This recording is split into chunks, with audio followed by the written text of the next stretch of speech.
Gayathri college of nursing Bangalore ഈ nursing സ്ഥാപനത്തിലെ ഈ വിദ്യാർത്ഥികളെ അകത്തോട്ട് പോകുവോ ഇല്ലയോ നമുക്കൊന്ന് പരിശോധിക്കാം.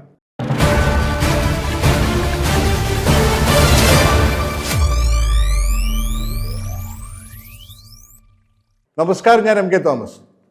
ഞാൻ ഈ പറയുമ്പോൾ ആരും എന്നെ ചീത്ത പറഞ്ഞ് ഇപ്പം വരും കല്ല് പറക്കി. അവിടെ പഠിക്കുന്ന കുട്ടികൾ ഞങ്ങളുടെ കോളേജ് നല്ലതാണോ, ക്ലിനിക്കിലൊക്കെ ഉണ്ട്, ഞങ്ങളുടെ മാഡമെല്ലാം വളരെ സോഷ്യലാണ്, ഞങ്ങളെ വേണ്ട രീതിയിലൊക്കെ കൈകാര്യം ചെയ്യും. അതൊക്കെ നടക്കട്ടെ, ഞാൻ പറയുന്ന വസ്തുത എന്താണെന്ന് മനസ്സിലാക്കിയിട്ട് സംസാരിക്കുക. സ്വാഗതം ചെയ്യുന്നു. അതിന് പോകുന്നതിന് മുമ്പ് ഈ ഓഡിയോ ഒന്ന് കേട്ടെ. Hello. Good evening, madam. Good evening. May I speak to Professor Nirmala, please? Principal, Gayatri College of Nursing. Yes. Ma'am, my name is Martin Jose. Yeah, tell me, sir. Ma'am, this is regarding an admission for my wife and her sister. Mm-hmm. Can you help me out? Yes, sir. Which one, sir? Ma'am, MSc Nursing, madam. Oh, MSc Nursing. Yeah. Okay, done. Which specialty? Ma'am, they are choosing three specialty, either med surgical or pediatric or psychiatric. Okay, med surgery, pediatric, and psychiatric. Yeah, any one of the three. Anyone. Yeah, first preference is medical surgical. Is it available, madam? Yes, sir. I'll just check it out, and and I'll let you know. Yeah. Okay, done. Okay. Ma'am, and the thing is, they are working in Calcutta, madam. No Okay. issues, no? No issues. No, they can come for the examination only, no? Yes. And other, ma'am, for the examination, how many days they are supposed to stay in Bangalore? Actually, the thing is that it depends upon their timetable. No. My question is it for a long day? I mean, No. Hardly it will be around like 20-25 days. Okay, because they have to take a leave there, no? No, otherwise because they are in Kolkata, right? Yeah. So because I think in one and a half week the theory will be finishing. Okay.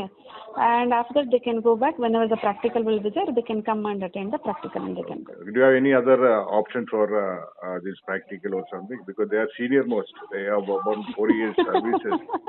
No, I'm asking, ma'am. And doctors, because Sunidamala asked me to ask you everything openly.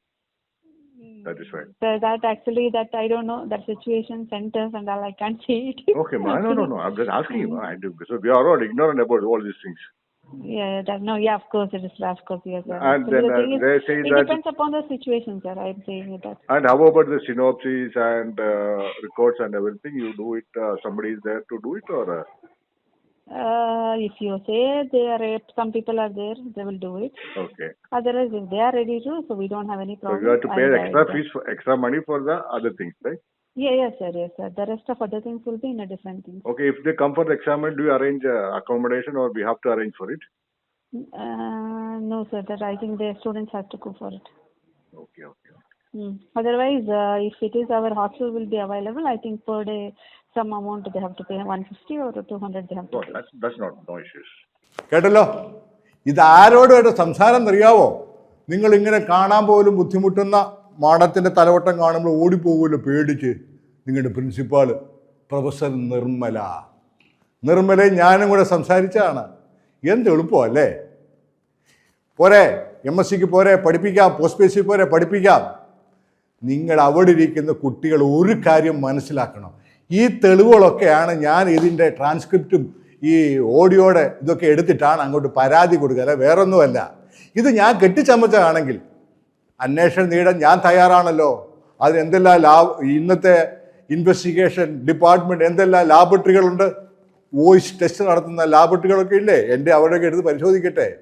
ഞാൻ പറഞ്ഞു വന്നത്, ഈ post BSc MScക്ക് പഠിക്കുന്നു, ക്ലാസ്സിലില്ലാതെ പഠിക്കുന്നു എന്നാരോപിക്കുന്ന വിദ്യാർത്ഥികളുടെ list കണ്ടോ?